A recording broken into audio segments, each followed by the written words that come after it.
Hi, my name is Silas. The doctor has ordered a basic IV insertion today. The first thing I will do is implement the standard protocol, which includes assessing the type and the duration of the IV therapy.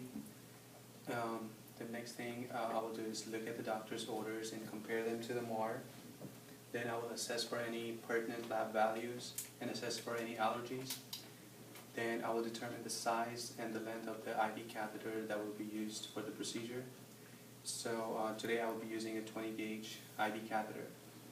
Right now I will prepare my equipment. I will wash my hands, check for the expiration date on the saline solution. Expiration date's good.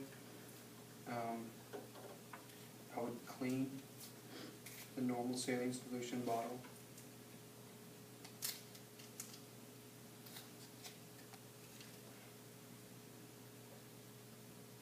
Okay. Then, using the aseptic technique, I would inject 3 milliliters of air.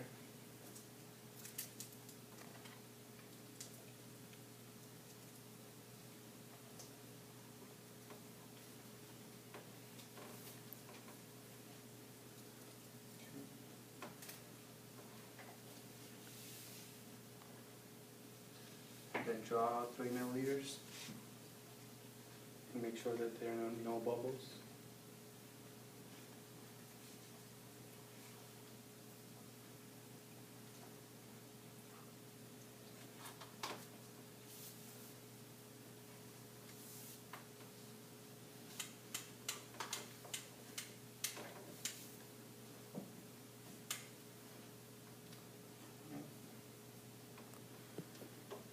Remove the needle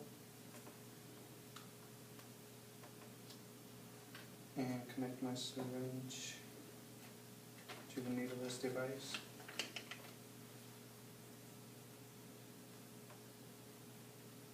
Prime it.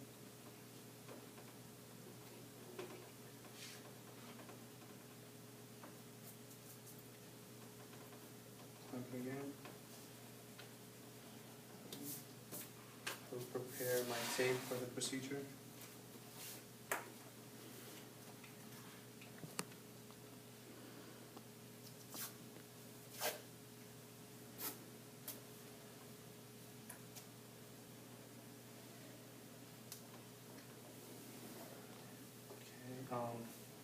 Now I'll take all my equipment into the patient's room and introduce myself to the patient. Hey, Ms. Jackson, my name is Silas. I'll be your nurse today, and the doctor has ordered a basic IV insertion for you. Can you tell me your name and date of birth? And I would verify with the wristband, and also look at the doctor's orders and the MARs once again. I would ask the patient what's their dominant arm. So for Ms. Jackson, it's her left, so I will be using her right arm today. I will ask for any allergies. And I would ask if she had any mastectomies on her right arm, on her right side, and if she has any shunts or fistulas. So no shunts or fistulas, no mastectomy. And I would locate the site based on 4 criteria.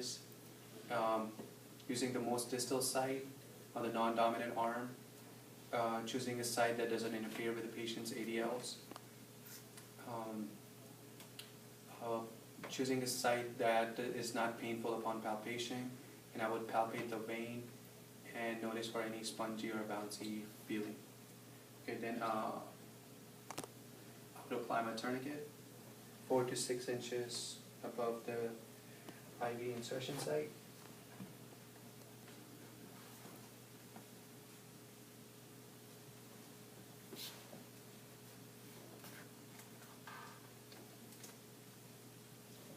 Check for the radial pulse. Radial pulse is present. We'll apply new gloves.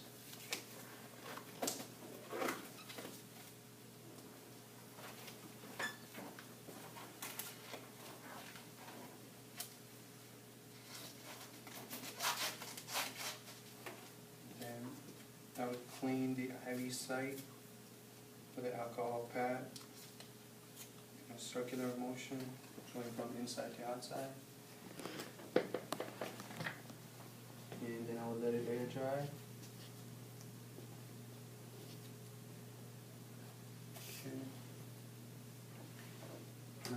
Then I would stabilize the vein while holding the skin taut and warn the client of a sharp and a quick stick.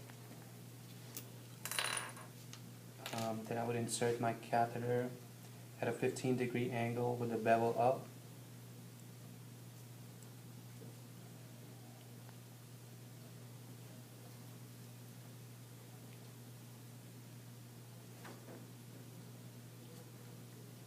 Observe for a flashback.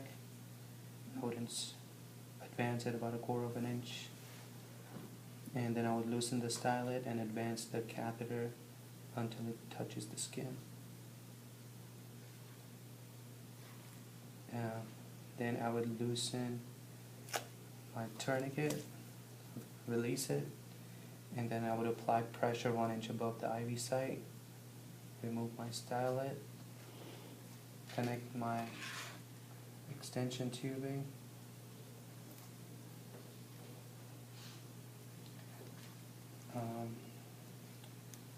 clamp. I would aspirate. I see blood. Then I would flush the extension tubing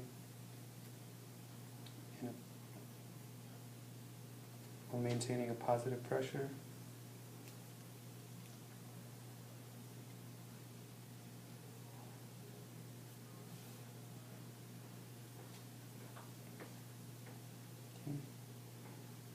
Tubing.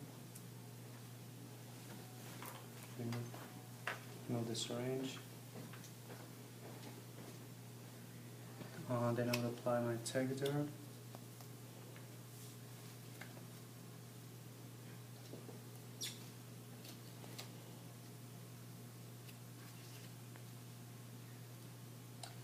Apply the Tegaderm over the hub.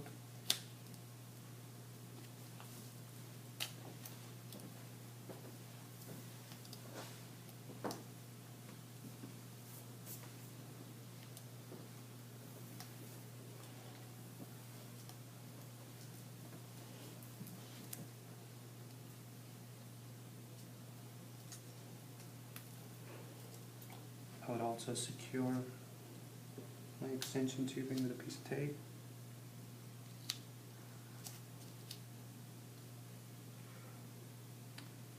Okay. Then I would label it with date, time, my initials, the catheter size, and the length.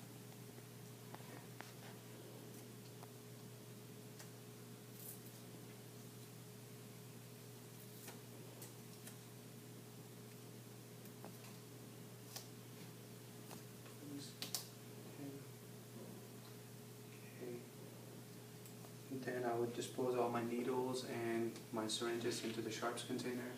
Then I would go through the completion protocol of asking the patient if they have any pain, if they have to go to the restroom, if they're comfortable, and if they have all their personal belongings, such as the call light. Then I would also look at if they have any redness, swelling, or any leakage at the IV site. Then I would document the time and the date of the insertion site by the arm and the hand, which is the right forearm for Miss Jackson, the size and the type of the catheter that was used, any patient teaching that was conducted, and the number of attempts that were required, and the client's response to the procedure.